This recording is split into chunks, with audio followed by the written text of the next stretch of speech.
Assalamualaikum warahmatullahi wabarakatuh. Alhamdulillahilladzi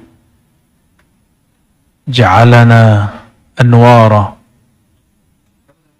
Walhamdulillahilladzi nawwara asma'ana wa absarana wa qulubana binuri sayyidil mursalin, nuri sayyidina Muhammad Sayyidil Anbiya'i wal Mursalin. Asyhadu an la ilaha illallah wa asyhadu anna Muhammadan abduhu wa rasuluh. Allahumma salli wa sallim wa barik ala nuril anwar Sayyidina Muhammad wa ala alihi wa ashabihi wa li baitihi wa dhurriyyatihi wal mahdi khalifatihi wa sallim. Amma ba'du, Allahumma akhrijna minaz zulumat ilal anwar bihaqqi Sayyidina Muhammad sallallahu alaihi wasallam nuril anwar. Allahumma akhrijna min zulumatil wahmi wal jahli ilal ma'rifati wal ilmi. Amin ya rabbal alamin. Insyaallah sesuai yang disampaikan imam kita tadi, sepertinya beliau ini suka sekali nasyid ya. Saya pun dahulu sangat suka, sampai hari ini nasyid-nasyid dari Malaysia. Ya. Salah satu yang kita suka judulnya tadi, apabila nur cahaya melimpah ke dalam kalbu. Barangkali yang menulis syair ini suka membaca kitab hikam. Wallahu a'lam bis-shawab. Dan saya senang sekali tadi kita sholat subuh yang dibaca pun ayat nur. Allahu nurus samawati wal ard. Semoga semua pujian yang kita sampaikan Allah angkat kepadanya dan menambahkan nur di dalam kalbu kita. Tidak lupa mari kita bersalawat kepada Nuril Anwar. Ialah yang disebut mathalu nurihi. Dialah yang disebut nurnya, nurullah. Oleh karenanya dalam haikal ma'arif yang sering saya sampaikan dalam kajian-kajian yang sudah ada, kita membaca Ahmad Ruhullah, Muhammad Habibullah, boleh juga dibaca Muhammad Nurullah. Ini adalah haikalul ma'arif, usulul ma'rifah. Semua kajian-kajian ma'rifat tidak lebih daripada kajian Nur Muhammad sallallahu alaihi wasallam. Ahmad Ruhullah, dan yang paling puncak adalah Ahad Dzatullah. Tidak lebih dari itu. Namun semuanya terkumpul nanti di akhir zaman pada Al-Mahdi Khalifatullah.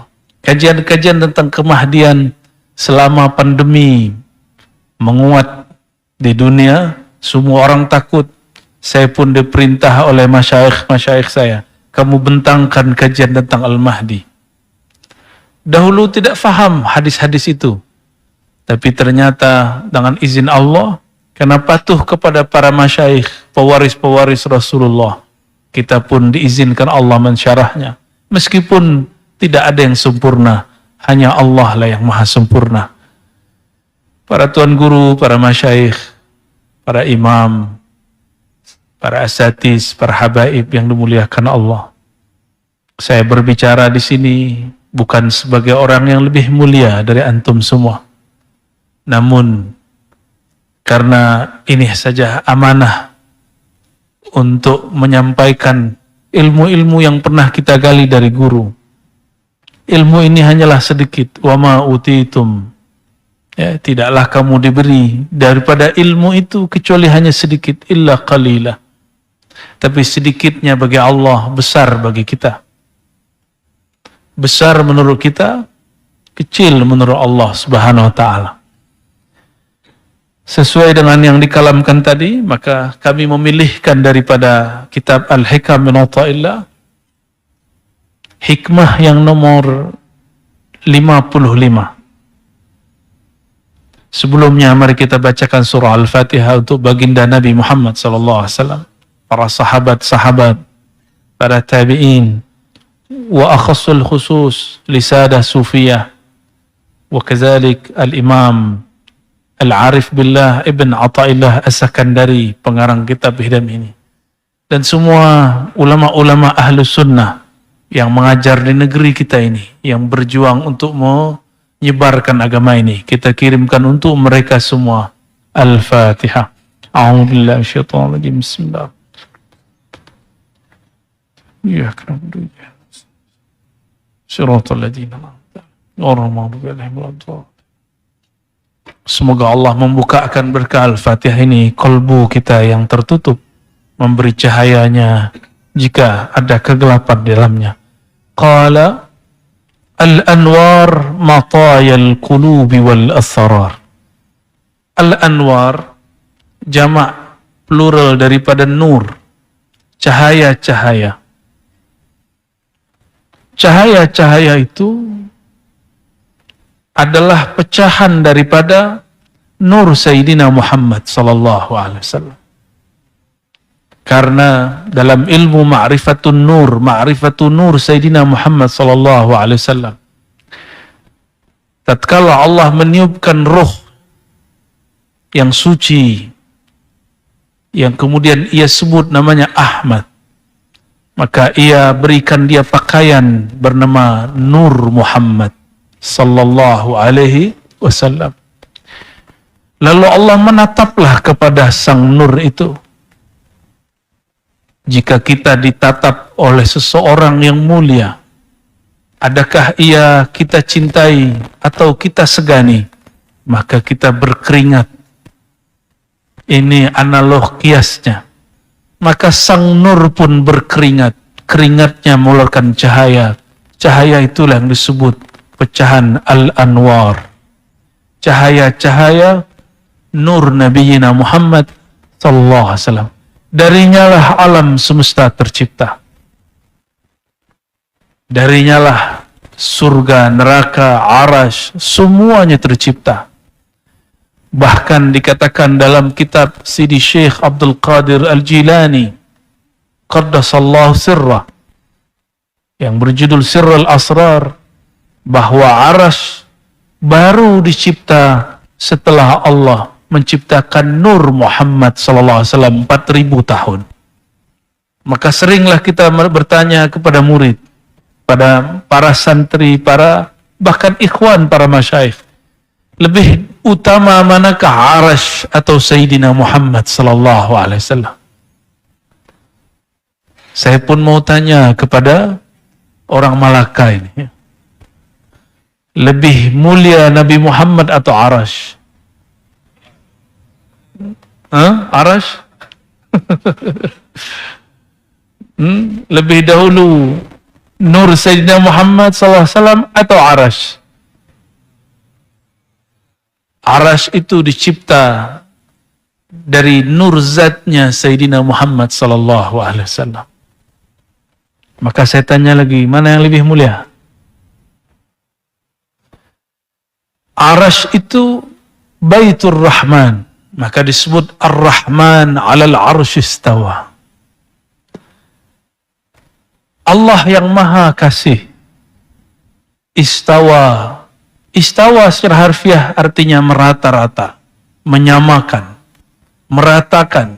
Apa yang ia ratakan? Rahmaniyahnya. Maka disebut istawa, tapi sayang sekali orang-orang yang terhijab kalbunya dengan akal, fikiran, dan syahwat debatnya. Dia berdebat mengenai istawa, tapi melupakan Ar-Rahman. Lihatlah hari ini orang yang mengaku aswaja Ahlus Sunnah wal Jamaah, tapi dia sibuk berdebat, apa itu istiwa? Boleh, tapi jangan berdalam-dalam. Ilmu kalam itu obat. Obat itu pada dasarnya racun. Dia hanya diberikan jika ada orang berfikir tentang tajsim. Dia jisimkan Allah. Dia bayangkan Allah bertempat. Barulah kita bahas ini. Jika orang tidak bahas ini, kita tidak perlu ungkapkan, bentangkan makna istawa. Karena istawa, kata Imam Muhammad Ali Al-Qari, maknanya lebih dari 15. Ada 15 makna. Kenapa yang terang tidak diambil?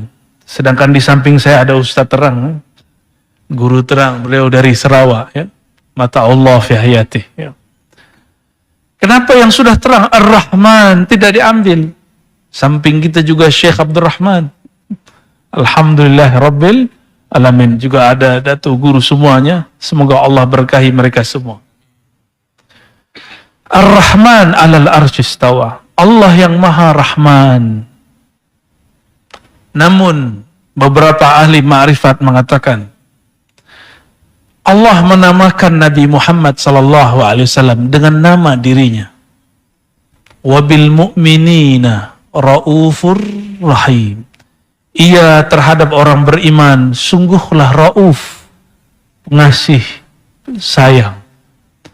Jika rahim menjadi nama Sayyidina Muhammad SAW, maka Rahman pun juga. Tapi kita tidak katakan dialah yang bersemayam di atas aras. Cukup kita katakan bahwa Sayyidina Muhammad SAW diizinkan Allah untuk bermunajat di atas aras. Maka al-arsyu bukanlah tempat Allah bersemayam seperti yang dibayangkan orang awam. Tapi itu adalah tempat memandang Allah Subhanahu wa ta'ala. Jadi cukuplah kita tinggalkan ikhtilaf jidal mengenai hal itu. Serahkan yang mutasyabihat kepada Allah Subhanahu wa ta'ala. Al-anwar, cahaya-cahaya itu, mataya. Mataya secara harfiah berarti rakaid, kendaraan. Tapi itu bahasa lama. Kendaraan berarti alat, media. Maka saya menerjemahkan al-anwar adalah alat. Kita ambil maknanya. Kendaraan kereta yang kita gunakan itu alat untuk menyampaikan. Tapi banyak orang mencari cahaya, dia lupa dengan sumber cahaya. Dia cari al-anwar, dia lupakan nur. Dia cari nur, dia lupakan Sayyidina Muhammad SAW. Al-anwar matayal qulubi wal asrar. Maka cahaya-cahaya itu adalah alat supaya kolbu dapat membaca, dapat melihat wal asrar. Ini yang pernah kita tanyakan juga kepada beberapa ikhwan. Apabila kita pegang kitab tapi tidak ada lampu, tidak ada cahaya, apakah mata mampu membaca? Kita tidak sanggup membaca. Iblis yang bernama malaikat Harith, bernama juga dengan Azazil, dia sudah banyak berzikir, banyak ibadah. Tapi al-anwar, tidak ada nur Sayyidina Muhammad SAW pada kalbunya. Maka berwirid, beriadah tidak cukup. Mesti mengenal Sayyidina Muhammad SAW. Apabila orang tidak kenal nur Sayyidina Muhammad SAW, terjadilah seperti orang yang beribadah 500 tahun. Orang ini bukan bersisa. Orang ini nanti dihisap di hari kiamat. Lalu Allah kalamkan kepada malaikat, kullahu, katakan kepadanya, adkhil al-jannah birahmatillah. Masuklah surga dengan rahmat Allah. Langsung kepalanya diangkat dan dia kemudian protes. Dia mengatakan, ya Rabb, adkhilni bi'amali. Masukkan aku dengan amalku. Aku, mataku tidak pernah bermaksiat 500 tahun. Kepalaku sujud terus selama 500 tahun. Allah kemudian berkalam kepada malaikat, wahai malaikat mizan, penimbang amal. Ambil satu biji matanya, timbang dengan semua amalnya 500 tahun. Hadis ini hadis hasan, diriwayatkan oleh Imam Al-Baihaqi.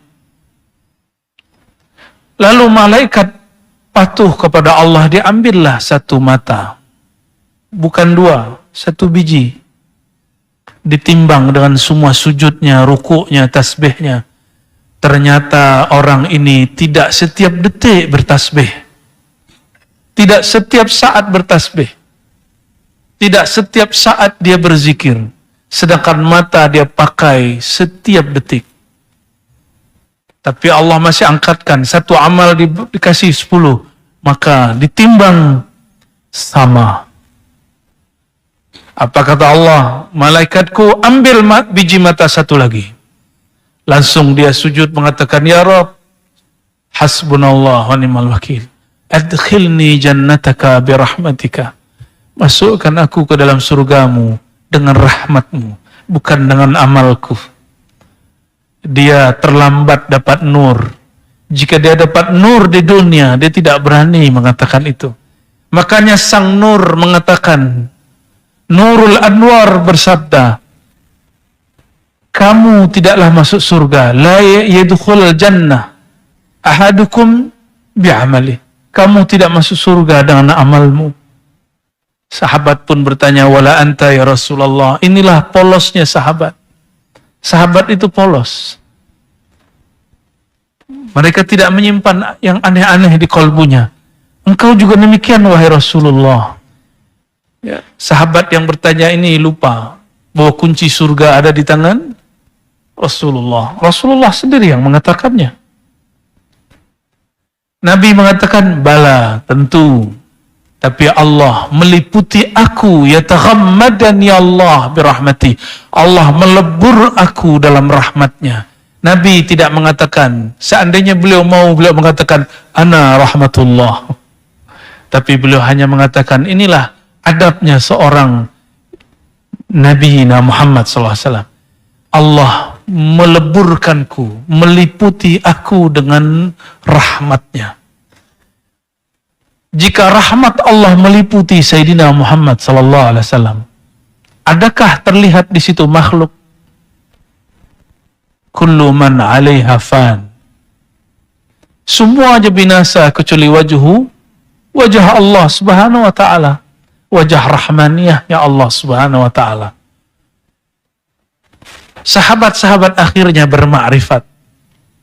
Maka mereka yang mendengarkan kalam ini tidak akan berani mengatakan, Ya Rabb, masukkan aku surga dengan amalku. Tidak berani. Ya. Al-anwar matayal qulubi wal asrar. Maka dengan cahaya kalbu dapat membaca isyarat-isyarat Allah. Wal asrar. Asrar jamak daripada sir. Sir itu adalah maktabatul ruh, di mana ruh menyimpan maklumat-maklumat yang disebut ilmu laduni.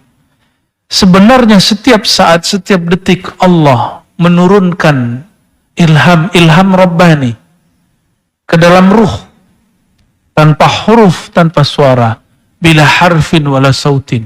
Namun maknanya disimpan di dalam sir. Lalu kolbu yang bening akan mampu membacanya. Barulah dia menjadi pengetahuan ma'rifat. Barulah menjadi kitab Al-Hikam. Barulah menjadi kitab Ihya Ulumuddin. Barulah jadi kitab Minhajul Abidin. Setelah dia dibaca oleh ruh, oleh kolbu. Dan kolbu tidak mungkin membacanya kecuali jika ada nur Sayyidina Muhammad SAW. Lalu bagaimana cara kita hendak melimpahkan nur dalam kolbu? Karena nur bukan milik kita, tapi milik Allah. Allahu nurus samawati wal ard. Allah lah pemilik nur langit dan bumi. Langit itu sebutan lain untuk ruh. Bumi itu sebutan lain untuk tubuh. Tubuh ini dari bumi, ruh bertempat di langit sana. Maka boleh disebut Allahu nurus samawati wal ard.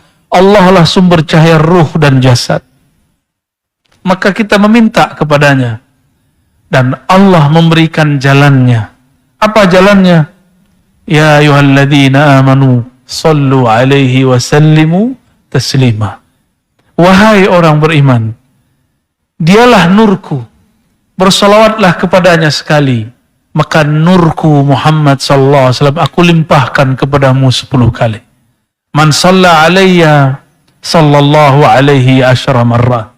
Siapa yang bersalawat kepadaku sekali, Allah bersalawat dengan nurnya 10 kali. Maka orang-orang yang kolbunya kurang mendapatkan cahaya, perbanyaklah salawat kepada sang cahaya Sayyidina Muhammad sallallahu alaihi wasallam. Allahumma salli wa sallim wa barik alaih.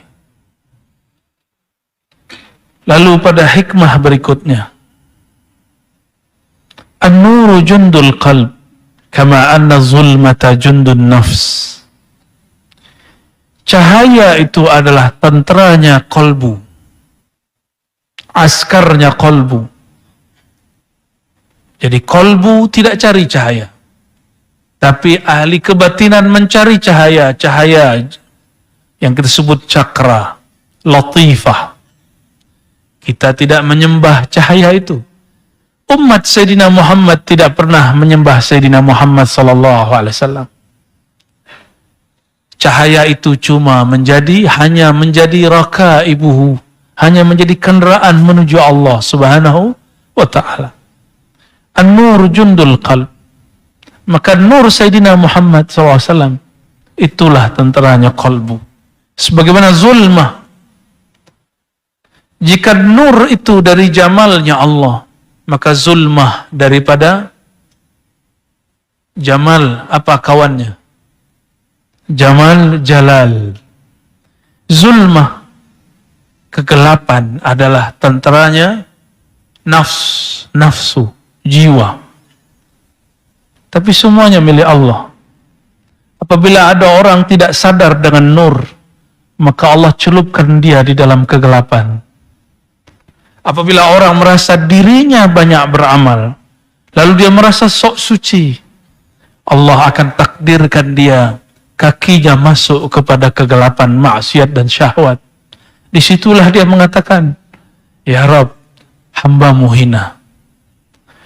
Maka baik nur ataupun zulmah, dua-duanya dari jamal dan jalalnya Allah Subhanahu wa taala. Maka orang-orang yang melihat ahli taat tidak mensucikannya, tidak mengkultuskannya. Jika melihat ahli maksiat, dia itu pun tidak menghinanya. Gimana? Kita menghina orang, ya. Beda parti pun sudah hina orang, ya. Jauh-jauhkan itu. Jauh-jauhkan pandang menghina orang lain. Memandang orang yang lain hina daripada kita. Karena barangkali setelah ini kita hari ini taat, jam ini taat, pukul 6 ini taat, pukul 7 ini taat, tapi nanti pukul 8 kita maksiat. Kita tidak tahu. Dan yang paling berbahaya, maksiat yang kita rahasiakan. Maka jika ada orang memuji kita, cukup katakan, Ya Rabb, Engkau maha tahu aibku. Seandainya manusia tahu aib kita, siapa yang mau berkawan dengan kita? Tapi Allah maha tahu aib kita dan tidak pernah meninggalkan kita semua. Ma wadda'aka rabbuka wa ma qala. فَإِذَا أَرَادَ اللَّهُ أَيَنْصُرَ عَبْدَهُ أَمَدَّهُ بِجُنُودِ الْأَنْوَارِ. Apa tanda-tanda orang mendapatkan cahaya? Allah kirim kepadanya tentara-tentaranya. Dan nur di sini boleh diartikan ilmu. Tapi adakah ilmu tanpa muallim? Adakah ilmu berjalan sendiri? Kitab, tiba-tiba kira kitab masuk ke kepala. Ada? Itu khayalan anak-anak, budak-budak kecil. Nonton film kartun. Ya? Huruf-huruf pindah ke dalam kepala. Tidaklah ada ilmu kecuali ada wadahnya. Itulah muallim. Oleh karenanya kita wajib ta'zim kepada muallim. Karena dialah wadahnya anwar. Dialah pewaris. Al-ulama warasatul anbiya. Para ulama itu pewaris para nabi, bukan pewaris para rasul, pewaris para nabi. Karena kerasulan inqata'at, sudah berhenti. Tapi cahaya nubuwat masih Allah wariskan kepada para ulama. Maka para nabi dulu tidak sekolah, tidak ngaji di pondok, tidaklah PhD, tidaklah baca Sahih Bukhari dan Muslim. Karena Sahih Bukhari Muslim berasal dari Sayyidina Muhammad SAW yang ummi itu. Maka kita yang baca kitab Sahih Bukhari Muslim tidak boleh merasa sombong kepada orang yang mungkin secara zahir terlihat ummi, tidak membaca. Mungkin dia tidak membaca yang tertulis, yang tersurat, dia membaca yang tersirat. Oleh karenanya juga Imam Abdul Wahab Asy-Sya'rani mengatakan, guruku ada seseorang yang ummi, namanya Ali Al-Khawwas. Kalau bukanlah karenanya, maka zulmah, kegelapan di kolbuku tidaklah pernah hilang. Imam Abdul Wahab Sya'rani hafal Sahih Bukhari, khatam Sahih Muslim, khatam Fathul Bari 5 kali, khatam syarah Imam Nawawi terhadap Muslim 3 kali. Maka dikatakan, bagian bab dan fasal manapun yang engkau mau aku syarahkan, bentangkan kepadamu. Tapi beliau mengatakan, yang dapat menghancurkan zulmah di kolbuku, itu berkah nur yang ada di kolbu Sayyidi Syekh Ali Al-Khawwas, yang la yaqra wa la yaktub, tidak mampu membaca yang tersurat, tapi dia baca apa yang tersirat di dalam kolbuku. Ternyata Imam Sya'rani sama senasib dengan Imam Ghazali dahulu kala. Imam Sya'rani yuhibbul jah, menyukai viralitas, viral, popularity, suka syuhrah, ingin dipuja-puji sebagai orang alim, ahli ilmu. Tapi dia sendiri merasakan, kenapa zikirku tidak nikmat? Kenapa sholatku tidak khusyuk? Kenapa hatiku gelisah? Kenapa hatiku merasa lebih alim dari orang di sampingku? Berguru ke banyak masyayikh, bertambah ilmu, bertambah sombong. Bertambah ilmu, bertambah keinginan untuk berjidal, berdebat. Akhirnya dia istikharah. Dapatlah isyarah. Bertemu dengan Sayyidi Syekh Ali Al-Khawwas. Apa kata Sayyidi Syekh? Wahai Sya'rani, jika engkau hendak usul sadar bertuhan, ingin melimpah nur ke dalam kolbumu, maka engkau harus mentalak dunia dari kolbumu. Apakah dunianya Imam Sya'rani? Dia cinta bukunya. Dia berbangga dengan karya-karyanya, taklif-taklifnya, kitab-kitab yang dia karang. Kata Imam Ali Al-Khawwas, ahrikhu au anfiqhu. Bakarlah ia atau infakkan. Maka dia lihat kitabnya yang fihi al-kibr wal-ujub, yang di dalamnya ada kesombongan menulis, dia bakar. Setiap kali dia bakar kitabnya, terbakarlah zulumat di dalam kolbunya. Jika ada kitab bermanfaat, maka dia jual. Satu kitab harganya ribuan dinar. Itu kitab tidak diambil dan tabung, masuk ke dalam kartnya. Ya, kalau kita bagaimana? Masuk kart ya, masuk tabungan. Beliau tidak, dibagi-bagi. Setiap kali dia membagi, maka hubud dunianya hilang. Pun dia bagi. Akhirnya masuklah nur. Datang kepada Sidi Syekh Ali Al-Khawwas. Dari awal ngaji sampai akhir, matanya senantiasa berlinang. Qalbunya bercahaya terang benderang. Ma'rifat Sayyidina Muhammad SAW tiada lagi penghalang. Itulah kisah Abdul Wahab Asy-Sya'rani, yang beliau juga menyarankan kita membaca kitab Al-Hikam ini. Allah kirim Sayyidi Syekh Ali Al-Khawwas. Jadi nur itu isinya ilmu ma'rifatullah. Dia bertahta di kolbu para arif billah. Maka hormatilah mereka, ta'zimi mereka, cium tangannya, berkhidmat kepadanya, amalkan ilmunya. Maka cahaya pun melimpah di dalam kolbu. Wa qata'anhu madada zulmi wal aghyar. Allah jika hendak ingin membantu si hamba, maka Allah putus, Allah bakarlah zulumat jiwanya, kegelapan jiwanya. Mulailah dunia terasa hambar. Mulailah 100 ringgit dengan 1 ringgit rasanya sama. Walaupun di mata ini tampak lain, tapi di kolbu mulai terasa sama. Mulailah terasa sama, naik kereta yang mahal dengan kereta yang murah, rasanya pun sama. Insya Allah. Ya. bagian akhir ya. An-nuru lahul kasyaf.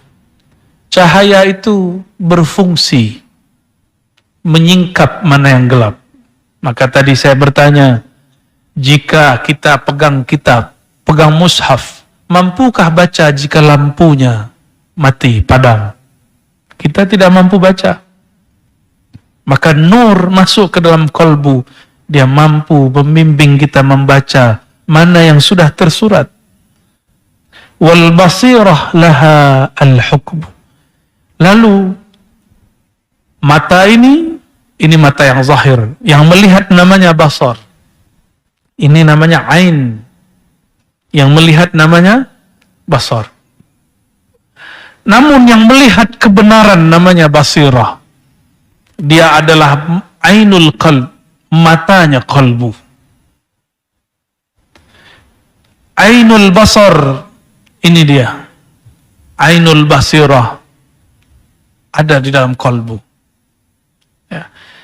Al-basirah ini dia bertugas, lahul hukmu, dia menghukum, dia mengatakan, dia memutuskan ini baik, ini buruk. Nah, cara menghidupkan basirah ini setelah kita bersolawat dan belajar ilmu, beristikharah. Istikharah adalah latihan menghidupkan basirah. Maka setiap hari beristikharahlah dengan semua urusan kita. Insya Allah kalbunya akan mempunyai mata batin disebut basirah. Dan kalbu itu sendiri yang menjadi wadah daripada nur dan basirah. Lahul ikbal wal idbar. Inilah yang paling penting. Jika kalbu dia sudah mendapatkan cahaya, maka dia akan menghadap ikbal, menghadap kepada Allah. Barulah sah bertakbir Allahu Akbar lalu baca wajjahtu wajhiyah. Aku hadapkan wajah kalbuku kepada Allah, pencipta kalbuku, pencipta tubuhku.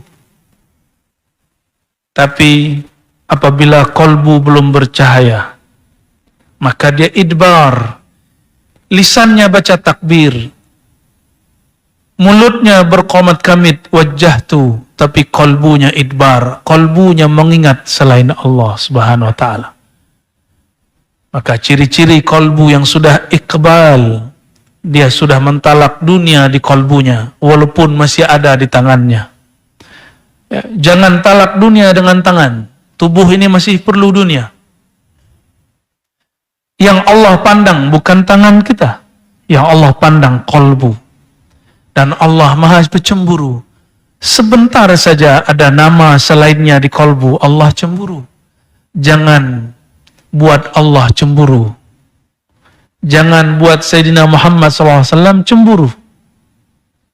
Allah ghayur, lebih cemburu, aghyar, lebih cemburu daripada seorang suami terhadap istrinya atau istri terhadap suaminya.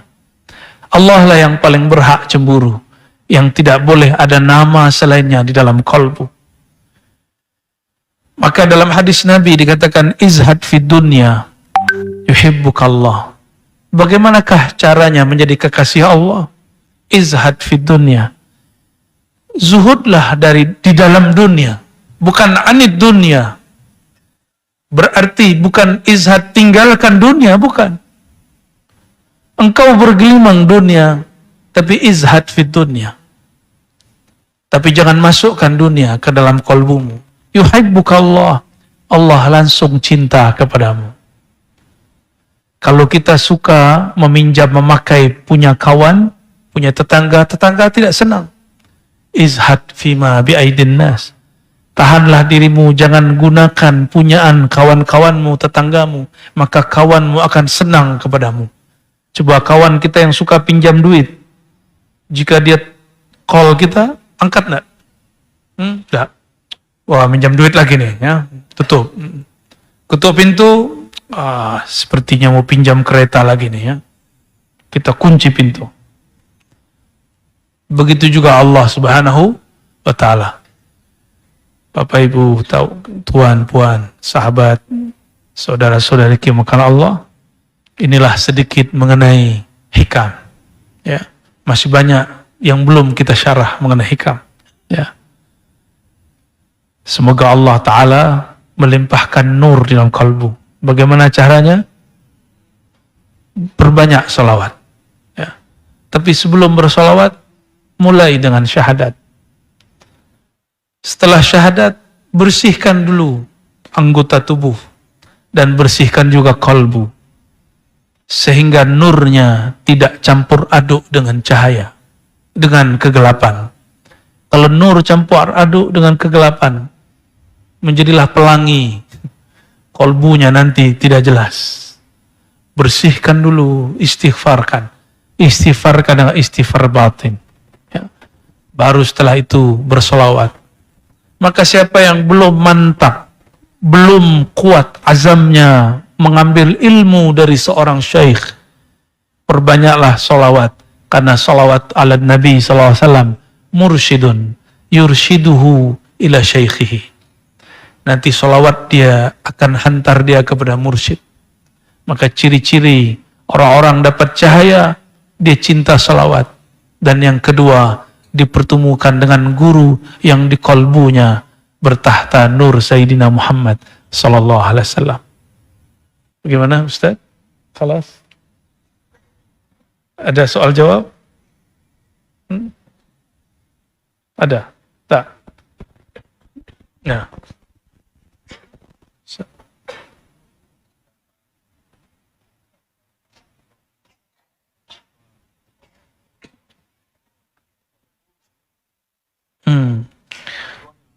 Satu dulu. Hasbi Rabbi Jallallah ma fi qalbi ghairullah. Nah. Nur Muhammad sallallahu. Ya. Tidak ada orang yang ingkar mengenai hasbi Rabbi Jallallah. Itu pertanyaannya ya. Cukuplah dalam kalbuku hasbi Rabbi Jallallah. Ya. Cukuplah bagiku Allah. Kehebatan Allah. Ma fi qalbi ghairullah. Tiadalah di kalbuku. Sebenarnya ini ada dua cara. Pertama, karena kalbu kita belum bertahta nama Allah. Ini seakan dia doa. Tiada di kalbuku ya Allah kecuali nama Engkau. Benarkah kalam ini? Atau kita masih berdusta kepada Allah? Karena nama Allah belum penuh di dalam kalbu. Ini jadi doa. Maka kita maknai, ya Allah, jadikan kalbuku berlimpah dengan namamu. Ma fi qalbi ghairullah. Namun ada yang mengiskal, ya, mengingkari tambahan berikutnya. Nur Muhammad sallallahu. Itu yang diingkar. Nah, itu bagian dari ilham Rabbani yang diturunkan kepada para aulia. Saudara-saudari kemuliaan Allah, bid'ah menurut ahli usul fiqih, ma lam yadulla alaihi dalilun syar'i, yang tidak ada dalil syaraknya. Tidak ada dalil syaraknya.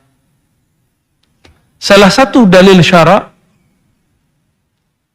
apa itu? Ada masadir ahkam syar'iyah, Quran, sunnah, ijma', qiyas. Ada yang mukhtalaf, urf, masalihul marsalah. Urf itu tradisi ulama yang dipakai masyarakat, rakyat, umat. Masalahat juga ijtihad ulama.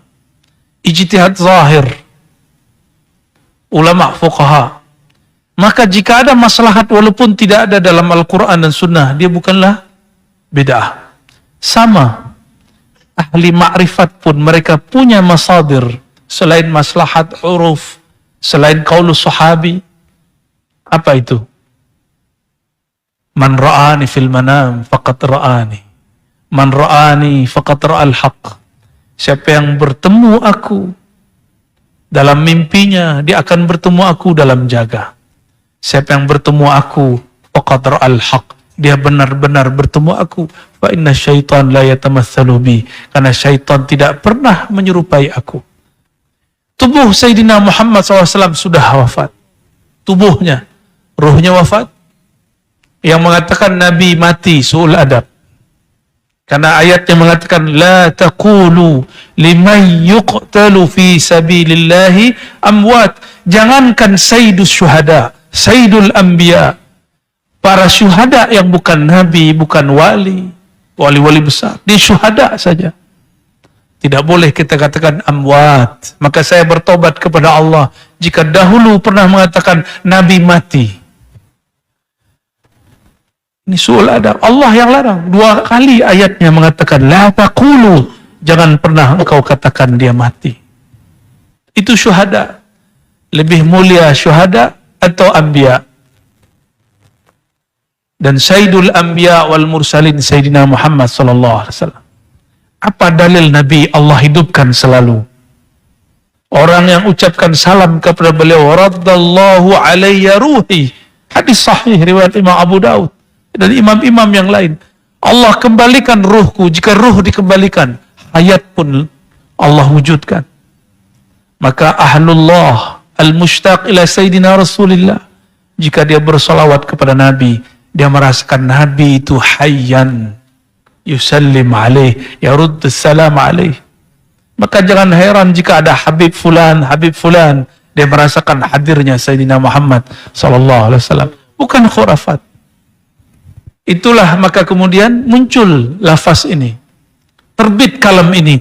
Terbitnya di dalam kalbunya, dia kalamkan. Siapa yang menerbitkan kalam ini? Allah juga. Allah lah yang mengilhamkan kalam ini. Nur Muhammad sallallahu. Jadi kalimat-kalimat ini bukanlah bid'ah. Ya. Termasuk solawat-solawat.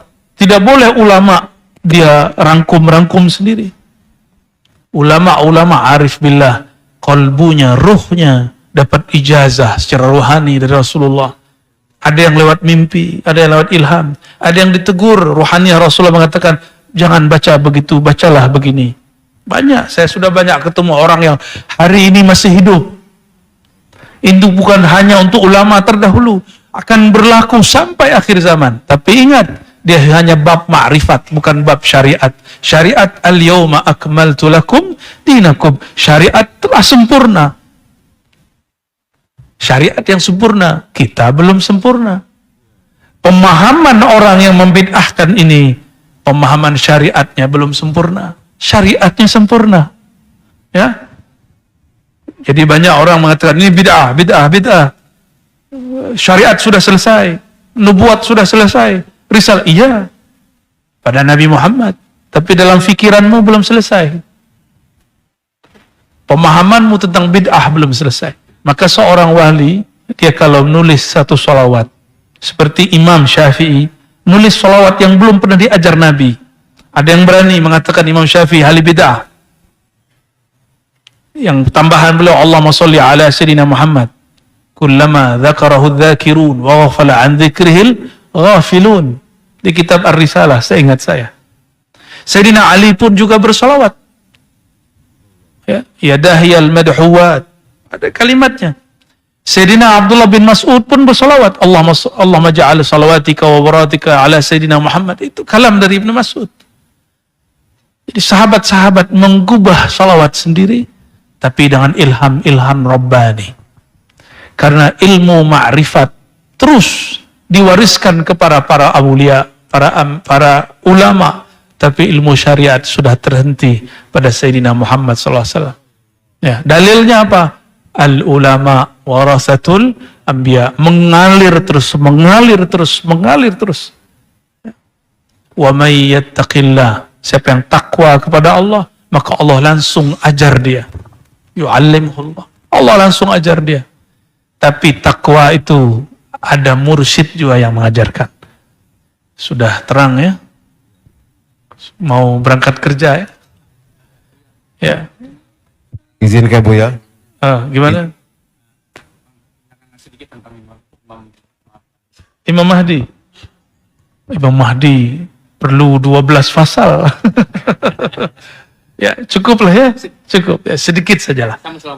Al-Mahdi bermakna yang dibimbing oleh Allah.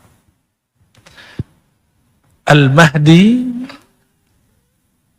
tidak semua ulama itu Mahdi, tapi Mahdiyin mungkin. Al-Mahdi Nabi khaskan dengan kalamnya ismuhu ismi. Ada dua hadis. Hadis Abu Daud. Isimnya isimku.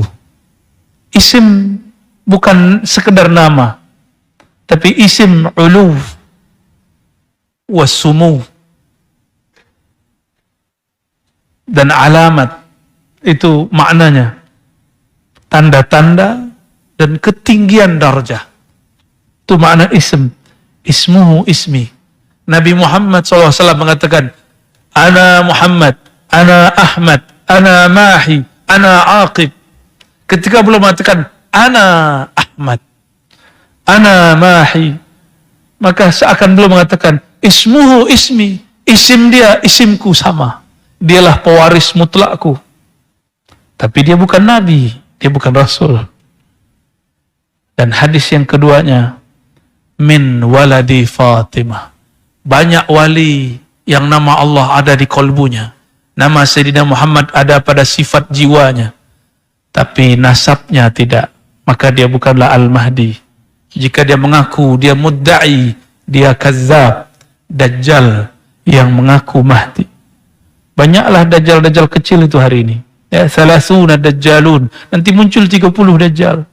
Dajjal-dajjal teri, ikan kecil. Dajjal-dajjal kecil sebelum muncul dajjal yang akbarnya yang disebut Al-Masih. Kenapa disebut Al-Masih? Levelnya melawan Sayyidina Isa, bukan melawan Al-Mahdi, karena Al-Mahdi ismuhu ismi. Maka lawannya Al-Masih Dajjal, Al-Masih Isa. Yang nanti membunuh Dajjal Al-Masih Isa, bukan Sayyidina Al-Mahdi. Levelnya lebih tinggi. Nanti ada lagi Ya'juj Ma'juj setelah itu. Maka khusus Nabi khususkan Al-Mahdi min waladi Fatimah, dari zuriat Sayyidatina Fatimah. Apakah Sayyidina Al-Husain atau Sayyidina Al-Hasan? Saya lebih berkesimpulan dia gabungan dari dua itu. Dia Hasani wal Husaini. Maka Al-Mahdi jami' baina nasabain, zahir wal batin, Hasan wal Husain. Ya. Dan kita beruntung Nusantara ini, negeri ini, baik Malaysia, Indonesia. Indonesia pun ibu kotanya sudah berganti namanya IKN. Ya, ibu kota Nusantara. Nusantara itu nama negara sebenarnya. Negara kita semua, jiran semua. Kita beruntung bahwa zuriat Nabi sangat banyak di negeri ini. Bahkan lebih banyak dari negeri Tarim. Tanya kepada Habib-Habib di Tarim. Ada fam-fam, ya, suku-suku yang sudah tidak ada di sana masih ada di Malaysia. Ada di Singapura, ada di Brunei, ada di Indonesia. Ya. Alhamdulillah Rabbil Alamin. Maka saya berdoa dan berharap semoga kebangkitan itu kita termasuk tenteranya. Amin ya Rabbal Alamin. Allahumma ja'alna minal mahdiyin. Ya Allah, jadikan kami orang yang layak menjadi tentara-tentara Al-Mahdimu. Amin ya Rabbal Alamin. Allahumma ya Allah, salli ala Sayyidina Muhammad. Ya Allah, sampaikanlah salam kami, cinta kami, rindu kami, maaf kami kepada baginda Nabi Muhammad sallallahu alaihi wasallam. Dia selalu ingat kami, mengatakan umatku, tapi kami jarang mengingat ia ya Allah.